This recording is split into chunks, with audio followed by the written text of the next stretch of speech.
In the year of our Lord 325, the Roman Empire, under the rule of Emperor Constantine, found itself at a critical juncture.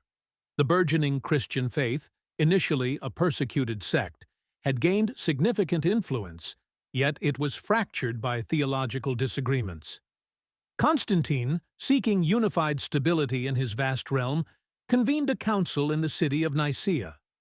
The Council of Nicaea brought together hundreds of bishops from all corners of the Roman world. The air crackled with tension as these theologians grappled with fundamental questions of Christian doctrine. One of the most pressing issues was the nature of Christ. Was he divine, equal to God the Father, or a created being? Christ was created by God. There was a time when he was not, Arius said, animated and assertive. Arius, a presbyter from Alexandria, championed the view that Christ was subordinate to God.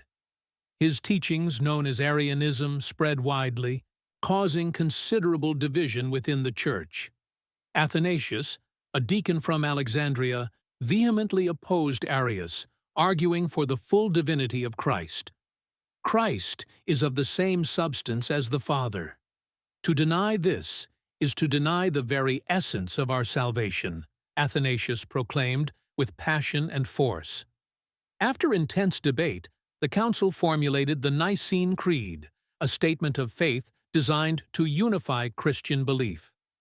The creed affirmed that Jesus Christ is God from God, light from light, true God from true God, begotten, not made, of one being with the Father. The creed served as a touchstone of orthodoxy, rejecting Arianism and establishing a standard for Christian belief that continues to resonate today. But the Council's impact extended far beyond theology. It also addressed issues such as the proper date for Easter and the authority of bishops. While the Council of Nicaea did not directly create the Bible as we know it, its decisions had a profound influence on the development of the biblical canon. By establishing doctrinal boundaries, the Council indirectly shaped which texts were considered authoritative and which were relegated to the margins. It is important to remember that the Bible was not compiled in a vacuum. The selection and interpretation of texts were influenced by historical, political, and social factors. The Council of Nicaea represents a crucial turning point in this process. The Council of Nicaea offers several lessons for us today. First, it demonstrates the enduring human quest for understanding and meaning.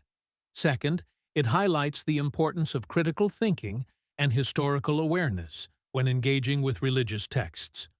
Third, it underscores the complex interplay between faith, power, and politics. As the Apostle Paul wrote in 1 Corinthians chapter 13, verse 12, "For now we see in a mirror dimly, but then face to face. Now I know in part, then I shall know fully, even as I have been fully known." The search for truth is a journey, not a destination.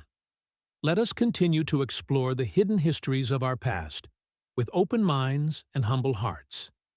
This is Hidden Histories.